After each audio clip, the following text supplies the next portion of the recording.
Bonjour et bienvenue aux origines du rituel chamanique. Alors donc, non, c'est pas les origines du rituel comme tel, mais les origines donc de cette section-là que je vous présente dans le site de l'écoute imaginaire. Donc, le rituel chamanique provient d'abord avant tout d'un désir que j'avais de, de réunifier certaines techniques chamaniques dans la pratique de l'écoute imaginaire. Au départ, moi, ce que j'avais voulu, c'était vraiment de bien distinguer ce que j'appelais l'approche de guérison, orientée vraiment sur le travail intuitif, le travail de déprogrammation et des soins psychoénergétiques, qui est vraiment les fondements, je dirais, de l'approche de l'écoute imaginaire.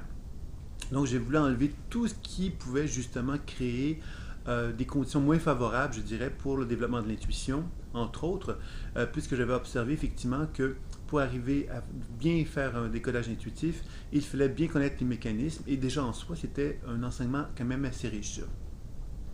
J'ai voulu par la suite intégrer d'autres approches, ce que vous découvrez à l'instant à travers ce site, dont le rituel chamanique.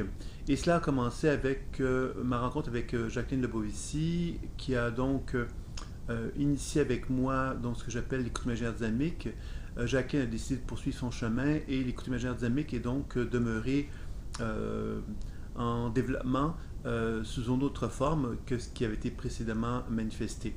Alors donc, l'écoute imaginaire dynamique, qu'est-ce que c'est? C'était une volonté justement d'amener donc un travail intuitif dans le mouvement, d'où l'aspect dynamique de la chose. Alors l'écoute imaginaire, d'abord et avant tout, est donc, comme vous l'avez découvert, un travail d'introspection intérieure où on apprend à mieux se connaître et à se soigner, mais toujours dans un mode d'introspection.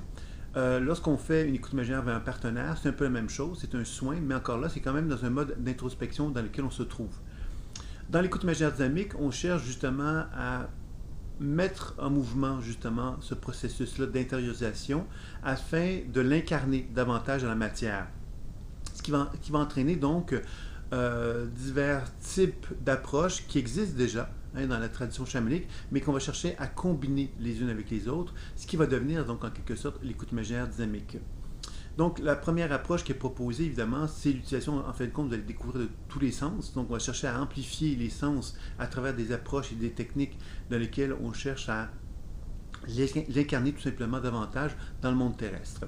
Donc, par exemple, l'olfactothérapie, où on va utiliser justement les odeurs pour favoriser donc la réminiscence de souvenirs, pour se remettre en relation avec notre inconscient et de le stimuler par des odeurs. Il y a également l'option aussi d'utiliser les odeurs pour favoriser évidemment le rituel sacré, pour favoriser donc une expérience spirituelle. Donc l'olfactothérapie va être utilisée dans ces objectifs-là pour favoriser donc une expérience d'écoute intuitive, d'écoute imaginaire de notre propre intérieur, d'une façon évidemment plus dynamique dans laquelle les odeurs vont participer. Alors évidemment, dans l'olfactothérapie, on reste dans un mode où le dynamisme n'est pas encore à son optimal, on est d'accord. Il y a également toutes les techniques projectives que j'appelle, dont le dessin fait partie, et évidemment, bon, toutes les approches souvent d'art-thérapie également. C'est-à-dire qu'on va chercher donc à projeter à l'extérieur de soi ce qui anime notre intérieur à travers des médiums artistiques. Par exemple, si on fait le dessin, on va prendre donc le temps de dessiner ce qu'on ressent à l'intérieur de soi-même. Donc encore une fois, plutôt que dans un travail d'introspection, dans le silence à l'intérieur de nous-mêmes, on va chercher donc à mettre en mouvement la perception que l'on a à l'intérieur de soi dans un dessin avec lequel nous allons pouvoir communiquer avec lui. Donc de faire du décollage intuitif, de la déprogrammation des soins, mais à travers un médium extérieur à soi qui sera donc le dessin. Ou évidemment, ça pourrait être une peinture, ça pourrait être également bon, une utilisation d'argile, bon, il y a plein d'utilisations artistiques qui pourraient être utilisées, mais également on pourrait utiliser le jeu de cartes intuitif par exemple, qui pourrait nous permettre aussi de stimuler notre perception intuitive. Ça pourrait aussi être prendre une carte qui personnifierait aussi ce qui anime notre être intérieur. Cela pourrait être la technique de la chaise, qui est une approche donc d'inspiration de psychothérapie, où on peut projeter une énergie sur une chaise, l'énergie par exemple de tristesse qui est en moi, que je projette sur une chaise devant moi, et avec laquelle je peux établir une communication. On peut utiliser également des marionnettes ou des poupées pour faire personnifier une énergie qui est à l'intérieur de soi. Alors, vous comprendrez que les techniques projectives, c'est de mettre en action des processus inconscients et de leur donner l'opportunité de se mettre en forme, que ce soit par une application artistique ou encore par ces utilisations plus psychothérapeutiques de ce qu'on appelle les techniques projectives. Le troisième volet qu'on va utiliser, le troisième sens qui va être utilisé, c'est évidemment le mouvement. Donc le mouvement, évidemment, c'est deux grandes approches. Il y a un mouvement technique que j'appelle, qui peut s'apparenter donc à ce qu'on pourrait appeler un type de yoga. Donc des traditions millénaires ont étudié justement comment le corps pouvait être plus souple, être plus énergisé, être plus en état d'équilibre, favoriser donc un développement spirituel à travers le mouvement. Le yoga en est vraiment le principal élément de fonctionnement de cela. Donc, dans l'écoute imaginaire dynamique, évidemment, on va chercher à développer une approche de yoga intuitive, de laquelle on va apprendre justement à être dans un mouvement technique, tout en étant capable justement de reconnaître que ce mouvement-là technique a une application, a un objectif, qui va entraîner des transformations dans notre perception intérieure. C'est là que l'écoute imaginaire peut se combiner au travail intuitif que le yoga peut apporter. Les transformations, les soins que le yoga peut en amener seront donc utilisés pour favoriser un travail de guérison à ce moment-là. Il y a également le mouvement libre que j'appelle, qui est un mouvement justement qui va donc explorer d'une façon plus fluide, plus créative, l'expression du corps.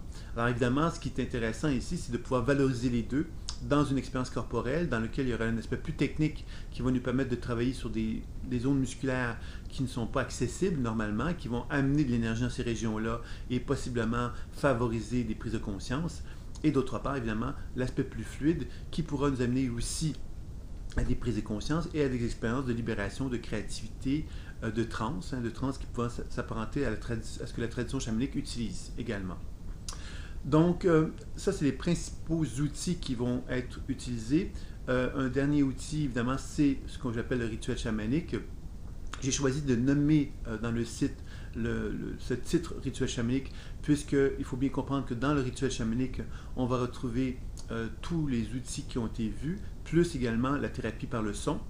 Alors évidemment, la thérapie par le son est un élément évidemment qui va être utilisé pour se rendre compte que par la vibration sonore, par le son qu'on émet par la voix, ou par le son, la vibration que l'on peut émettre dans un silence dans notre corps, on peut donc favoriser des transformations dans notre perception intérieure, tout comme vers celle d'un partenaire.